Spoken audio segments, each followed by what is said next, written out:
નમસ્કાર મિત્રો, સ્વાગત છે તમારું આપણી આ યુટ્યુબ ચેનલમાં જેનું નામ છે ગુજરાતી જીકેની જમાવટ. તો હાલમાં મિત્રો કેન્દ્ર સરકારનું બજેટ ફેબ્રુઆરી મહિનામાં રજૂ થઈ ગયું અને ત્યારબાદ મિત્રો હાલમાં વિવિધ રાજ્યોમાં વિધાનસભાઓમાં પોતાના બજેટો રાજ્ય સરકારો જાહેર કરી રહી છે.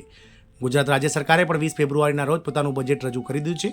વર્ષ 2025-26ના નાણાકીય વર્ષ માટે આ બજેટો રજૂ થઈ રહ્યા છે.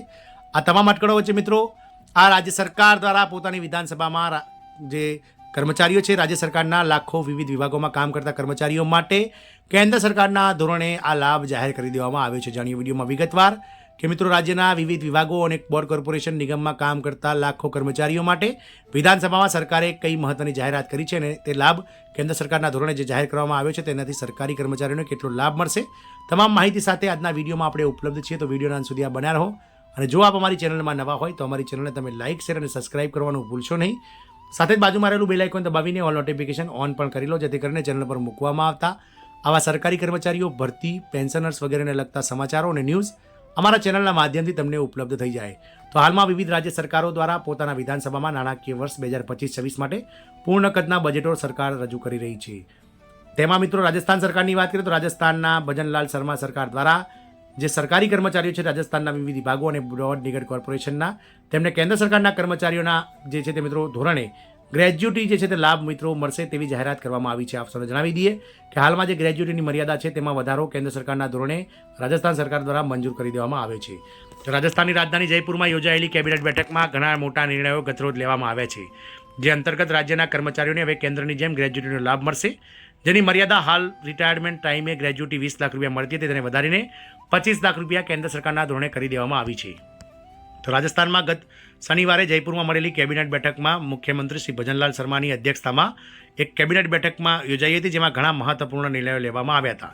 જેના સંદર્ભમાં ડેપ્યુટી સીએમ પ્રેમચંદ બેરવાએ કહ્યું હતું કે રાજસ્થાનમાં પણ હવે સરકારી કર્મચારીઓને કેન્દ્ર સરકારની ધોરણે જ ગ્રેજ્યુટીનો લાભ આપવામાં આવશે, જેના કારણે તેમને વધુ લાભ મળશે. ઉપરાંત બેઠકમાં કોચિંગ સંસ્થાઓને નિયંત્રિત કરવા માટે રાજસ્થાન કોચિંગ સેન્ટર નિયંત્રણ અને નિયમન બિલ 2025ને મંજૂરી આપવામાં આવી છે. આ સાથે કર્મચારીઓને ગ્રેજ્યુટીનો લાભ મળશે. કૃષિ ક્ષેત્રને વિકાસ દિવસ દરમિયાન ખેડૂતોને વીજળી આપવાની પણ યોજના સરકાર લાવી રહી છે. 24 કરોડ રૂપિયાનો વધારોનો લાભ મળશે. તો મુખ્યમંત્રીશ્રીએ કહ્યું હતું.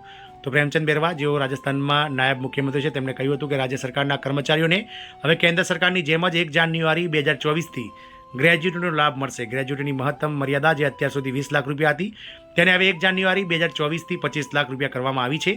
આનાથી જાન્યુઆરી 2024થી લઈ અને માર્ચ 2025 વચ્ચે રિટાયર થનાર તમામ કર્મચારીઓના ખાતામાં 24 કરોડથી વધારાનો જે તે મિત્રો સરકાર દ્વારા જે છે તે મિત્રો વધારો કરી અને મિત્રો તે એરિયસ આપી દેવામાં આવશે. કોચિંગ સેન્ટરને 5 લાખ રૂપિયા સુધીનો દંડ ભરવો પડશે. નાયબ મુખ્યમંત્રીએ વધુમાં જણાવ્યું હતું કે રાજસ્થાનમાં કોચિંગ સેન્ટર સંસ્થાઓને નિયંત્રિત કરવા માટે રાજસ્થાન કોચિંગ સેન્ટર નિયંત્રણ અને નિયમન બિલ 2025ને મંજૂરી આપવામાં આવી છે. આ બ્લોક દ્વારા રાજસ્થાનના 50 કે તેથી વધુ વિદ્યાર્થીઓ ધરાવતા તમામ કોચિંગ સેન્ટરો પોતાનું રજિસ્ટ્રેશન કરાવવું પડશે.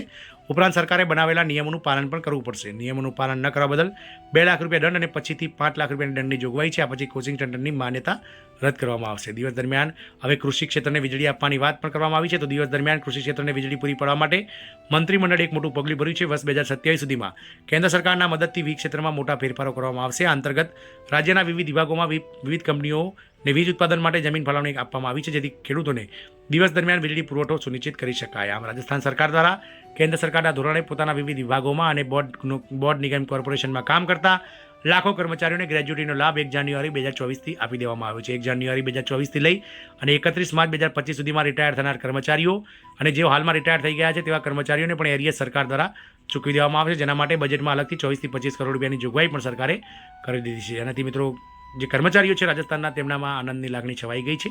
જય હિન્દ, અસ્તુ.